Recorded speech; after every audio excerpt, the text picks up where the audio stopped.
Assalamualaikum warahmatullahi wabarakatuh. Perkenalkan, nama saya Anggi Yuli Miswari, NIM 18021030108. Di sini saya akan mempresentasikan mengenai proposal penelitian saya yang berjudul Analisis Pemasaran Terhadap Agroindustri Olahan Bawang Merah Usaha Dagang Marzuki di Kabupaten Probolinggo. Dalam presentasi ini ada 3 poin yang akan dibahas. Yang pertama, pendahuluan yang meliputi latar belakang, rumusan masalah, tujuan penelitian, dan manfaat penelitian. Yang kedua, tinjauan pustaka yang meliputi penelitian terdahulu, landasan teori, dan kerangka pemikiran. Yang ketiga, metode penelitian. Baik, kita melangkah bagian yang pertama, bagian pendahuluan di latar belakang.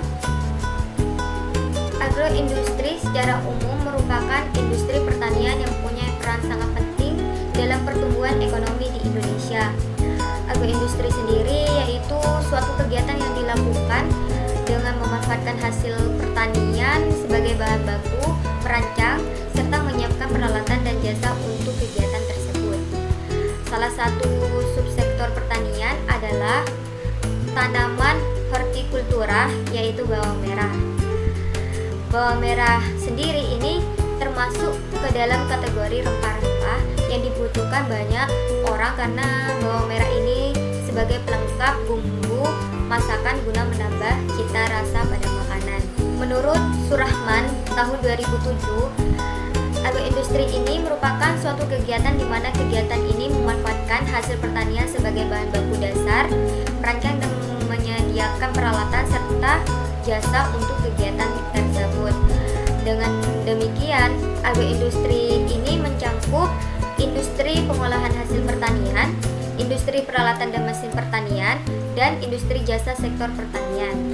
Berdasarkan latar belakang yang telah dipaparkan, maka rumusan masalah dalam penelitian ini yaitu yang pertama, bagaimana bentuk saluran pemasaran terhadap agroindustri olahan bawang merah usaha dagang Marzuki di Kabupaten Probolinggo. Yang kedua, bagaimana tren penjualan agroindustri olahan bawang merah usaha dagang Marzuki di Kabupaten Probolinggo. Untuk tujuan penelitiannya yaitu untuk mengetahui bentuk saluran pemasaran dari agroindustri olahan bawang merah usaha dagang Marzuki di Kabupaten Probolinggo. Yang kedua, untuk mengetahui tren penjualan dari agroindustri olahan bawang merah usaha dagang Marzuki di Kabupaten Probolinggo. Dan untuk manfaat penelitiannya yaitu yang pertama sebagai bahan pertimbangan bagi pemerintah dan instansi terkait dalam merumuskan kebijakan mengenai pemasaran agroindustri terhadap tren penjualan olahan bawang merah. Dan yang kedua, hasil penelitian ini diharapkan dapat dijadikan sebagai sumber informasi bagi mahasiswa dan dapat dijadikan referensi bagi penelitian selanjutnya. Selanjutnya yaitu tinjauan pustaka. Yang pertama, penelitian terdahulu. Saya mengambil jurnal dari Asfiana Hasanuddin dan Haja Hadayani tahun 2015 yang berjudul Analisis Pemasaran Bawang Goreng pada Industri Rumah Tangga Flamboyan di Kelurahan Panau, Kecamatan Tawali, Kota Palu. Yang kedua, Intan Sekar Arum tahun 2018, ini skripsi yang berjudul Analisis Nilai Tambah dan Strategi Pengembangan Agroindustri Olahan Bawang Merah Usaha Dagang Dua Putri Soleha di Kabupaten Probolinggo. Dan yang ketiga, Lela Andriani Pata 2 Endah Wahyuning ASI tahun 2019, ini jurnal yang berjudul Analisis Saluran Margin dan Pemasaran Bawang Goreng Usaha Dagang Haja Mbok Sri di Kota Palu. Yang kedua, landasan teori. Yang pertama, komoditas bawang merah. Bawang merah secara umum ini merupakan salah satu komoditas sayuran unggulan di mana dari sejak lama petani mengusahakan secara intensif.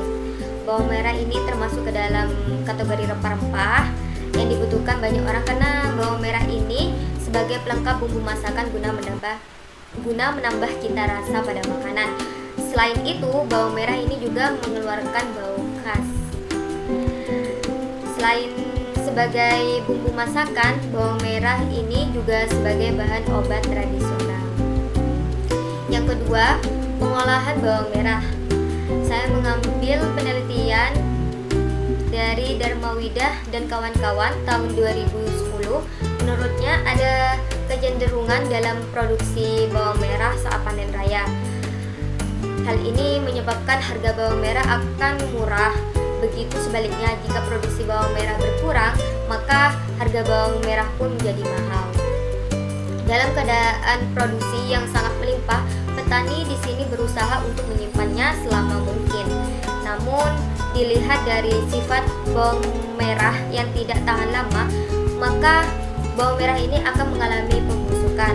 Hal ini tidak menguntungkan karena dapat menyebabkan menurunnya kualitas dan tidak layak untuk dikonsumsi. Yang ketiga, pemasaran dan saluran pemasaran.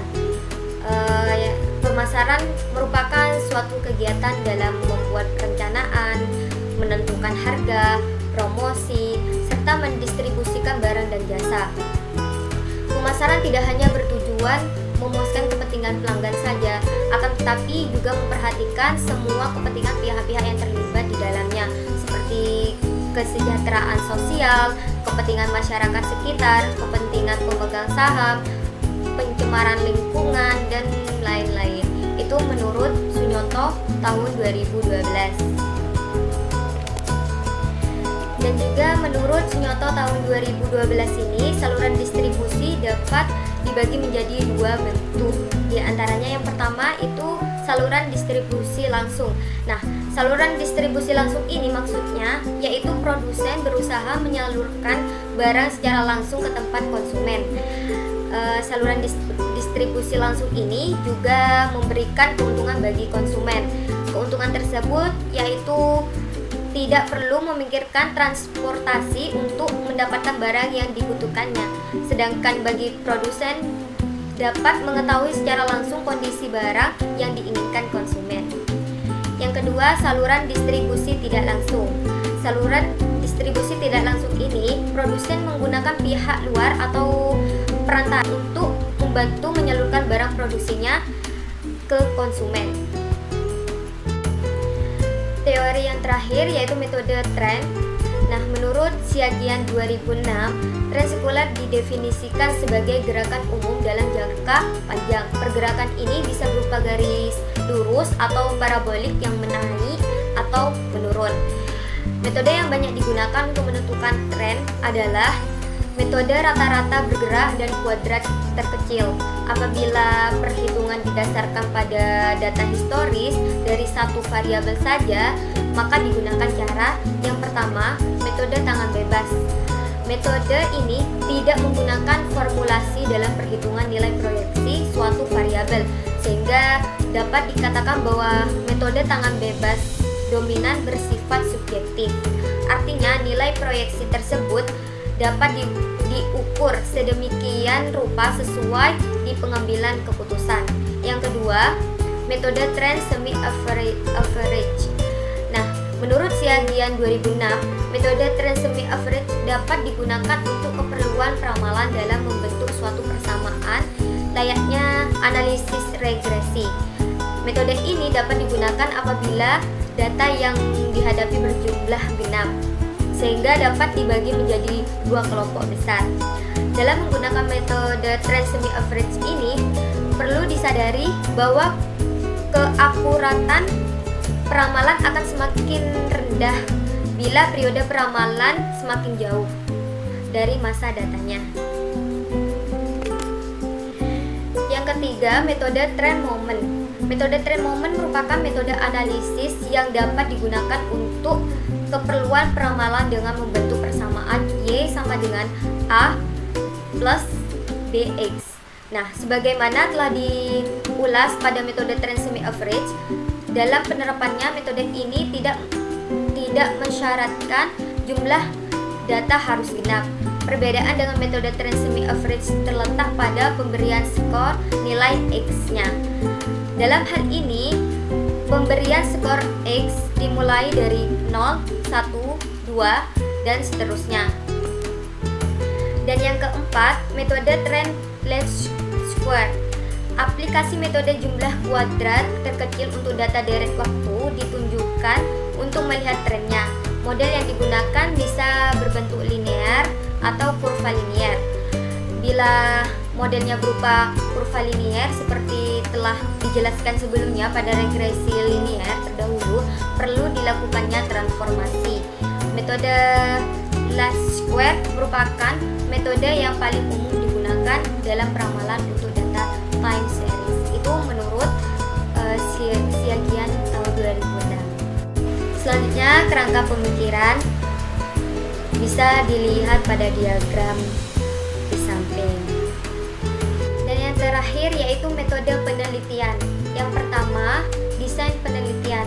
Nah, menurut Wahyuni tahun 2007, sebuah penelitian membutuhkan suatu desain penelitian atau strategi penelitian untuk membantu penulis dalam melaksanakan penelitian. Desain penelitian ini di dalamnya berisi tentang langkah-langkah mulai dari tahap awal atau persiapan sampai tahap penulisan dan pelaporan hasil penelitian yang diperoleh, berupa perencanaan yang di dalamnya memuat bagaimana cara memilih masalah yang akan diteliti dan membaca buku yang relevan atau membaca buku yang berkaitan dengan gambaran penelitian. Yang kedua, metode penentuan tempat penelitian.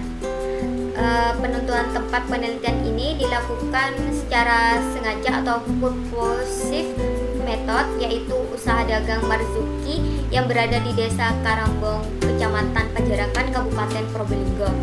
Daerah penelitian yang dipilih ini berdasarkan pertimbangan bahwa usaha bawang goreng di usaha dagang Marzuki merupakan satu-satunya penghasil bawang goreng yang ada di Kecamatan Pajarakan. Yang ketiga, metode penelitian.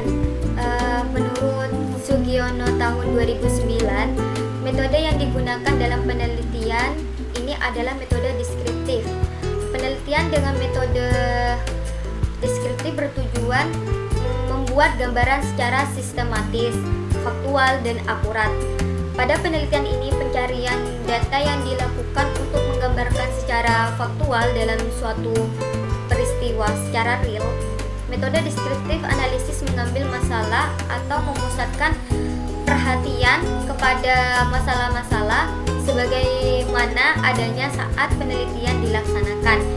Hasil penelitian tersebut yang kemudian diolah dan dianalisis untuk diambil kesimpulan. Yang keempat, metode pengumpulan data. Nah, metode pengumpulan data dalam penelitian ini dilakukan melalui wawancara, kuesioner, dan pengamatan atau observasi.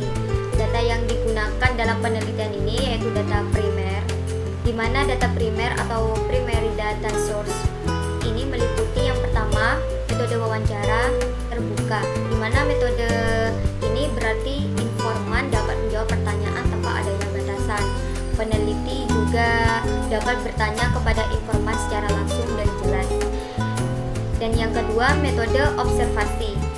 Dalam metode ini, kegiatan yang dilakukan oleh peneliti untuk mencatat semua informasi selama penelitian berlangsung. Namun, kegiatan yang dilakukan bukan itu saja, tetapi juga mendengarkan, merasakan, serta menyaksikan peristiwa yang terjadi. Yang kelima, metode analisis data. Analisis data yang digunakan untuk mengetahui mengenai tren penjualan agroindustri olahan bawang merah usaha dagang Marzuki di Kecamatan Pajarakan, Kabupaten Probolinggo, yaitu menggunakan metode jumlah kuadrat terkecil atau least square. Nah, menurut Siagian dan Sugiarto tahun 2006, aplikasi metode jumlah kuadrat terkecil untuk data deret waktu ditunjukkan untuk melihat trennya. Nah, apabila model kurva linear seperti telah dijelaskan sebelumnya pada regresi linear terdahulu, perlu dilakukannya yang namanya transformasi. Sehingga model tren linear deret waktu ditentukan dengan rumus Y sama dengan A plus B X, di mana Y di sini nilai yang diramalkan, X merupakan serangkaian tahun yang dihitung, A di sini merupakan konstanta dan B di sini merupakan koefisien. Nilai A dan B dapat dicari dengan menggunakan persamaan. Dari A sama dengan sigma Y dibagi N, dan B sama dengan sigma XY dibagi sigma X kuadrat, di mana N di sini merupakan jumlah data dan sigma Y di sini merupakan total dari data penjualan. Sigma X kuadrat di sini total dari periode waktu yang dikuadratkan. Dan yang terakhir sigma XY di sini itu merupakan total dari data penjualan dikali dengan periode waktu. Yang terakhir yaitu penarikan kesimpulan. Penarikan kesimpulan sendiri merupakan memeriksa ulang kembali atau peninjauan ulang tentang data yang telah didapatkan dari lapangan. Dengan adanya penelitian kualitatif ini diharapkan ketika penarikan kesimpulan, maka peneliti berharap hal ini adalah temuan baru yang belum pernah ada sebelumnya, yaitu tentang pemasaran terhadap agroindustri olahan bawang merah usaha dagang Marzuki di Kabupaten Probolinggo. Sekian presentasi pada hari ini. Semoga apa yang saya sampaikan dapat dimengerti dan dipahami oleh ibu atau bapak dan teman-teman sekalian yang sedang mendengarkan. Banyak kesalahan dan kekurangan dalam presentasi ini, mohon dimaklumi. Saya ucapkan terima kasih. Wassalamualaikum warahmatullahi wabarakatuh.